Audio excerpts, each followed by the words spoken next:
বাইরে বাইরের দুশ্মন, ঘরে ঘরের দুশ্মন। বলেন না, বলেন না, বলেন না। বাইরে গেলে তাদের লগে লাগে, ঘরে আসলে বউয়ের লগে লাগে। বেচারা যাবে কই? কথা বলে না। বেচারা যাবে কই? শান্তি কোথাও। রব বলে যে বান্দা আমার কাছে যতক্ষণ আসবি না শান্তি পাবি না। সুবহানাল্লাহ বলেন না।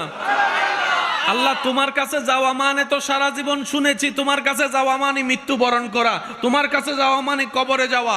আল্লাহ পাক বলে যে আমার কাছে আসা মানে কবরে যাওয়া নয়, আমার কাছে আসা মানে মৃত্যুবরণ করা নয়, আমার কাছে আসা মানে তোর ব্রেন দিয়ে, তোর মন দিয়ে শয়তানকে লাথি মেরে দূরে ফেলে আমি আল্লাহর রহমতের দিকে নিজের স্বইচ্ছায় আশাই হচ্ছে আমি রবের দিকে আসা। সুবহানাল্লাহ। গুনাহ করলে কি করতে হয়?